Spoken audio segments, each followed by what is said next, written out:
Kalian pasti sering bertemu dengan orang yang mengatakan bahwa kimia itu berbahaya, beracun, bahkan mengakibatkan kematian. Pokoknya anti banget deh sama yang namanya kimia. Pengennya sih yang herbal-herbal aja, bahkan mencari produk yang tidak mengandung bahan kimia. Nah, orang yang mengatakan hal tersebut berarti mereka belum benar-benar mengenal apa itu kimia. Padahal manusia bisa tetap hidup karena adanya kimia. Contohnya, udara yang kita hirup, air yang kita minum, dan nasi yang kita makan. Semuanya mengandung kimia. Nah, supaya teman-teman bisa sayang dengan kimia, yuk kita berkenalan apa itu kimia.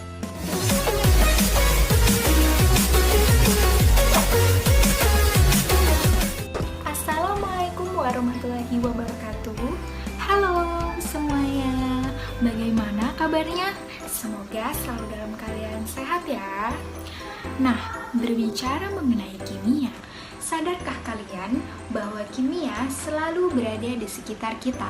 Mulai dari ibu yang sedang memasak, warna-warni baju yang kita pakai, bahkan roket yang membawa astronot keluar angkasa, semuanya terbantu dengan adanya kimia. Yang dibayangkan, ilmu kimia itu seperti mencari jodoh. Karena untuk menghasilkan zat baru, maka zat yang berbeda akan melihat kecocokan satu dengan yang lainnya. Dan apabila cocok, maka zat tersebut akan saling mendekat dan akhirnya jadian. Contohnya adalah garam. Garam terbentuk dari perjodohan antara dua zat berbeda yang saling tarik-menarik, yaitu antara natrium dan juga klorin. Tapi tidak hanya garam loh, benda-benda yang ada di sekitar kita, baik yang dapat kita lihat, kita pegang, bahkan kita rasakan, semua itu terbentuk sama seperti garam, yaitu berangkat dari kecocokan satu dengan yang lainnya. Karena untuk bisa bersama, maka kita perlu yang namanya PDKT terlebih dahulu. Nah, dalam ilmu kimia, kita juga diajarkan untuk memahami sifat dari suatu materi. Ya, di dalam ilmu ini kita bisa mempelajari mengenai struktur dan juga sifat dari suatu materi. Nah, dari ilmu-ilmu tadi, kita bisa menciptakan sebuah produk baru yang digunakan dalam kehidupan sehari-hari, dan itu disebut dengan perubahan materi. Perubahan materi terdiri dari dua. Yang pertama adalah perubahan fisika dan perubahan kimia.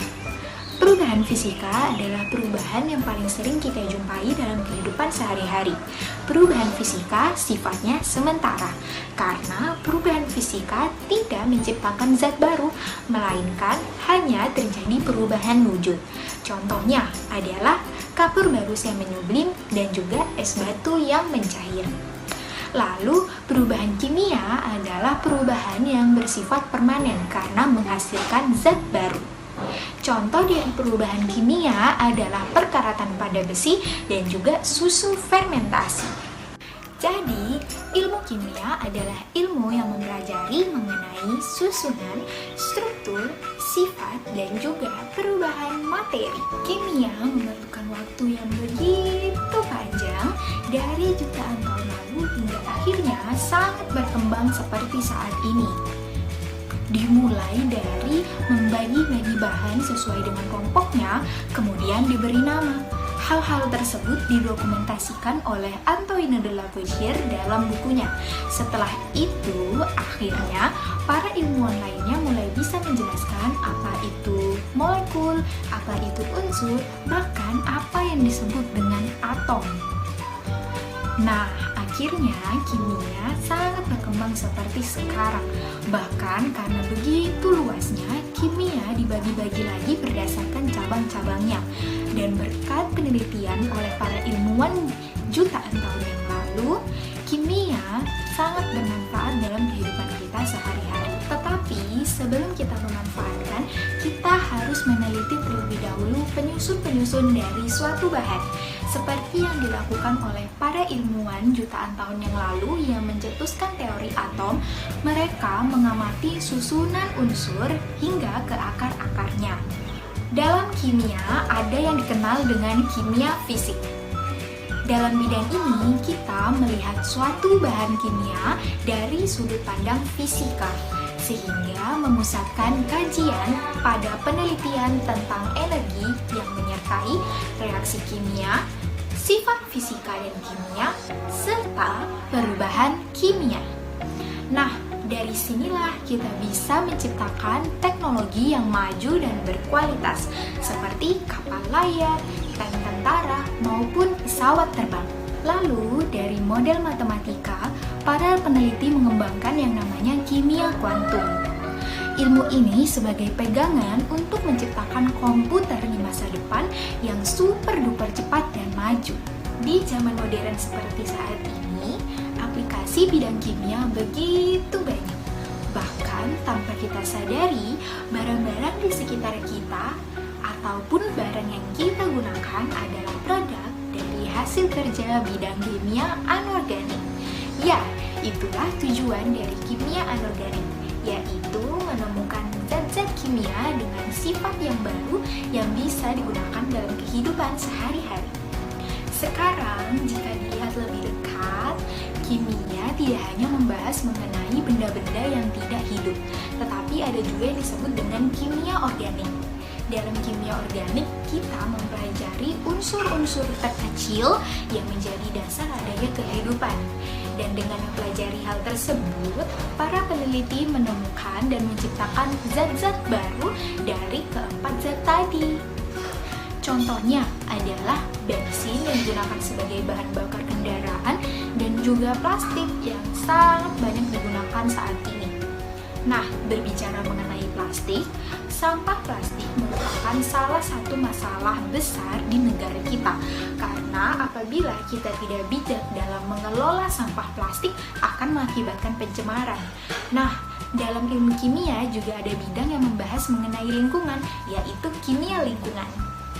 Jika kimia organik tadi mempelajari mengenai unsur yang menjadi dasar-dasar kehidupan, maka muncullah yang disebut dengan biokimia, yaitu bidang ilmu kimia yang mempelajari mengenai kehidupan itu sendiri.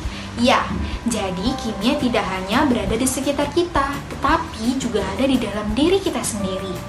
Tubuh manusia berasal dari reaksi-reaksi kimia sederhana yang jumlahnya begitu banyak.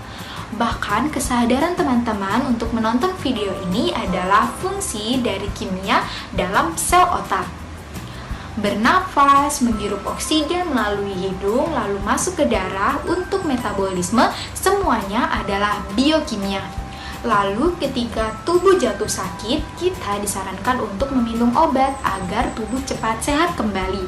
Nah, dalam kimia juga ada bidang yang mempelajari mengenai hal tersebut, yaitu bidang kimia farmasi.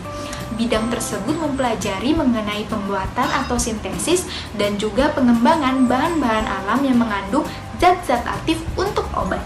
Dari penjelasan tadi, dapat disimpulkan bahwa kehidupan tidak bisa terlepas dari yang namanya kimia. Nah, teman-teman telah mempelajari dasar-dasar dari ilmu kimia.